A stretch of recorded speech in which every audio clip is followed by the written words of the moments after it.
আলহামদুলিল্লাহি রাব্বিল আলামিন ওয়াসসালাতু ওয়াসসালামু আলা সাইয়্যিদিল আম্বিয়াই ওয়াল মুরসালিন। দেশ ও প্রবাস থেকে যারা আমাকে দেখেন বা ভালোবাসেন, যারা লাইভে আমার সাথে দেশ ও প্রবাস থেকে বর্তমানে জয়েন করছেন, তাদেরকে অসংখ্য অসংখ্য ধন্যবাদ, মোবারকবাদ।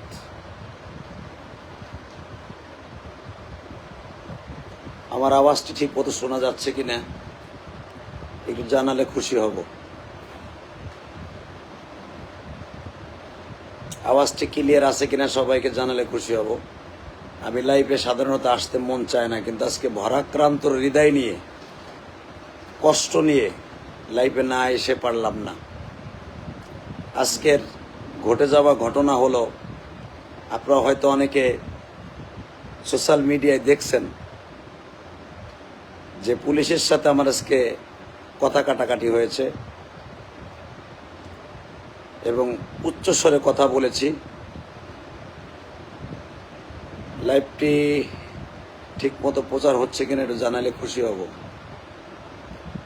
পুলিশের সাথে ঘটে যাওয়া যে ঘটনাটাই আজকে, যারা আপনারা আমার সাথে আলহামদুলিল্লাহ মাশাআল্লাহ অনেকে জয়েন করছেন, যে আমার ভিডিওটা দেখেছেন আলহামদুলিল্লাহ, সোহানুদ্দিন দোয়া চাই মেরে ভাই দোস্ত বুজুর্গ। ঘটনাটা হলো এই, আমি আজকে আমার গ্রামের বাড়ির মহিলা মাদ্রাসা প্লাস বাড়ির কিছু মাল সাবানা কেনার জন্য গুলিস্তান কাপ্তান বাজার গিয়েছিলাম। সাথে আমার মাদ্রাসার 4 জন স্টাফও ছিল এবং কাপ্তান বাজার মসজিদের কমিটির ভাইরাও ছিল আমার সাথে। আমি যখন মালপত্র কিনে প্রায় 2-2.5 লক্ষ টাকার মাল কিনে গাড়িতে চড়ে যাচ্ছিলাম, তো কাপ্তান বাজার মসজিদের কমিটির সেক্রেটারি, আমার অত্যন্ত মহব্বতের মানুষ, উনি বললেন, হুজুর আজকের জোহরের নামাজটা আমাদের সাথে পড়বেন এবং লাঞ্চ করবেন। ওনারা আমার সাথেই ছিল, গাড়িতে ছিল। আমরা 4-5 জন মানুষ নামাজে দ্রুত যাওয়ার জন্য গাড়িটা চালাইলাম। চালিয়ে গুলিস্তান ফ্লাইওভার থেকে বাম দিকে টার্নিং নিয়ে এই কাপ্তান বাজারের রোডটা, আমি জানতাম না যে এই রোড দিয়ে 2 দিকে গাড়ি চলে না, কিন্তু আমার সামনে দেখলাম অটো রিক্সা যাচ্ছে, অহরহ অটো রিক্সা যাচ্ছে। ওই গাড়িটা দেখে কমিটির ভাইরা, মসজিদ কমিটির ভাইরা বললেন, হুজুর আপনি এই রোড দিয়ে যাওয়া যায়, আপনি যান, সমস্যা নাই, আমরা নামাজে যাব, তো কোনো সমস্যা হবে না। তো আমি তাদের কথা মতো, কমিটির মসজিদের কমিটির কথার লোকের কথা মতো আমি অতি দ্রুত চালিয়ে গেলাম।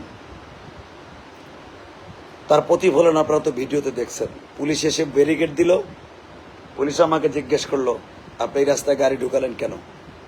আমি বললাম, ভাই আমি তো জানি না যে এই রাস্তা দিয়ে যাওয়া যায় না, আসা যায়, কিন্তু আমার সামনে তো গাড়ি যাচ্ছে, সরি ভাই, তারপর দুঃখিত, আমি দ্রুত নামাজে যাব বিদায় আমি গাড়িটি প্রবেশ করিয়েছি, আমাকে মাফ করে দেন। পট করে আমাকে পুলিশ কনস্টেবল বলে ফেললেন, আপনার লম্বা জুব্বা, লম্বা দাড়ি রেখে এই কাম হলো আপনাদের দ্বারাই সম্ভব। আমি যাদের কাছে জানতে চাই, লম্বা জুব্বা আর দাড়ি রাখা কি অপরাধ? আলেম হওয়া কি অপরাধ? বেশি বেশি শেয়ার করবেন লাইভটি। আলেম ওলামার মনের দুঃখ আগে যেরকম ছিল, ঠিক বর্তমান পুলিশের আচরণে সেই দুঃখগুলো আবার জেগে উঠছে।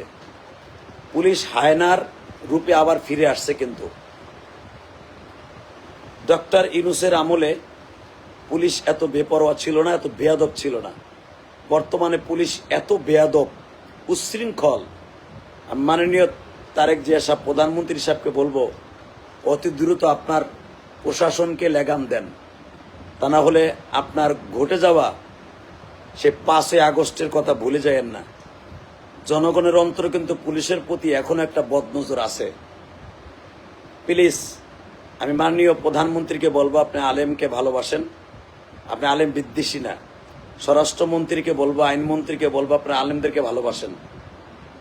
আমি তার কাছে সরি বললাম, সাথে সাথে সে আমাকে বলল, লম্বা জুব্বা দাড়ি রেখে আপনাদের দ্বারাই এই কাজ সম্ভব। আমি বললাম যে দাড়ি রাখলাম, লম্বা জুব্বা গায়ে দিলাম, এটা কি আমার অপরাধ? তাহলে আপনি যে ইউনিফর্ম পরছেন এটা গুন্ডার পোশাক, আমি এটা বলতে পারি না? আমি অপরাধ করতে পারি। সে আমার বলছে মামলা দিবে, আমি ঠিক আছে মামলা দেন, আমার পোশাকের কথা কেন বললেন, আমার দাড়ির কথা কেন বললেন? সে আমাকে 3,000 টাকা মামলাও দিল, মামলার 3,000 টাকা আমি পেড করে আসলাম, তারপরে আমার গাড়ির কাগজটা দিল না। সে আমাকে হয়রানি করার জন্য গাড়ির কাগজটা আজমপুর থানায় পাঠাইয়া দিল। আমি মামলা কাটাবার জন্য গাড়ির কাগজটা আনার জন্য আমি সাথে সাথে 3,000 টাকা দিয়ে দিলাম। সে আমার টাকাও নিল, মামলার ইয়েও হলো। আমার 1 সপ্তাহ পরে যে কাগজ আনতে হবে আজমপুর থেকে, জাতির কাছে আমি জানতে চাই আলেম হয়ে কি অপরাধ করেছি? মেরে ভাই দোস্ত বুজুর্গ, আমার আলেম ভাইরা আজকে আমার সাথেই দুর্ব্যবহার করেছে। আমি পুলিশ ভাইকে বলছি যে ভাই, আমি ইলিয়াসুর রহমান জিহাদি, মসজিদ কমিটির লোক আমার সাথে আছে, দেখেন বাম পাশে বসা, উনি আমাকে এখান দিয়ে ঢুকাইছে। আমি জানতাম না যে এই রোড দিয়ে নিষেধ। তারপর আমি সরি বলার পরে আমি রেহাই পাইলাম না। আমি মামলাও খাইলাম 3,000 টাকার, 3,000 টাকা আমি পেড করে আসলাম, আমার গাড়ির কাগজটাও দিল না। তার জিদ পুরা করার জন্য, সে আমাকে হয়রানি করার জন্য গাড়ির কাগজটা নিয়ে গেল। আমি দেশ ও প্রবাস থেকে যারা দেখেন বা ভালোবাসেন আমাকে, আমি হয়তো আজকে বিপদে পড়ছি, পুলিশের হয়রানির শিকার হলাম, আপনারও একদিন কিন্তু হবেন। এই পুলিশের বিপক্ষে যদি আপনি এখনো না দাঁড়ান, এই বেয়াদব, উচ্ছৃঙ্খল এবং ঘুষখোর, এবং আমার সামনে আর একটা কথা, আমার সামনে এক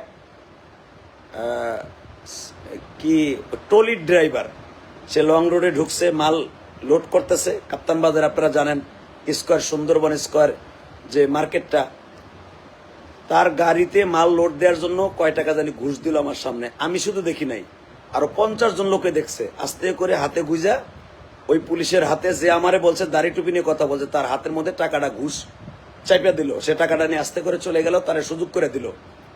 তো যে ঘুষ দিল তারে সে সুযোগ করে দিল। আর আমি ইলিয়াসুর রহমান জিহাদি নামাজে যাব, পরিচয় দিলাম, আমি গুনাহগার, তার কাছে রিকোয়েস্ট করলাম, তার প্রতিফলন আমি পাইলাম। বড় জুব্বা, বড় টুপি রেখে আমাদের দ্বারা এই কাম সম্ভব। আর যারা বাংলাদেশে এমপি, মন্ত্রী, তারা যদি রং রোডেও যায়, তাদের কোনো অপরাধ নাই। আমি শুধু দেশ ও জাতির কাছে জিনিসটা সরাহাতান বোঝাবার জন্য আপনাদের সামনে লাইভটি তুলে ধরলাম। আপনারা যারা যে যেখানে যে অবস্থায় আছেন, সবাই দোয়া করবেন, এবং এই জাতি যেন এই হায়নার মতো পুলিশের হাত থেকে আল্লাহ হেফাজত করে।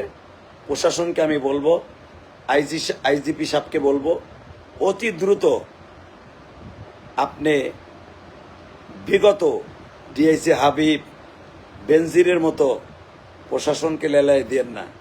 এই দেশের মানুষ সহজ সরল, নামাজি ভক্ত, আল্লাহ ভক্ত।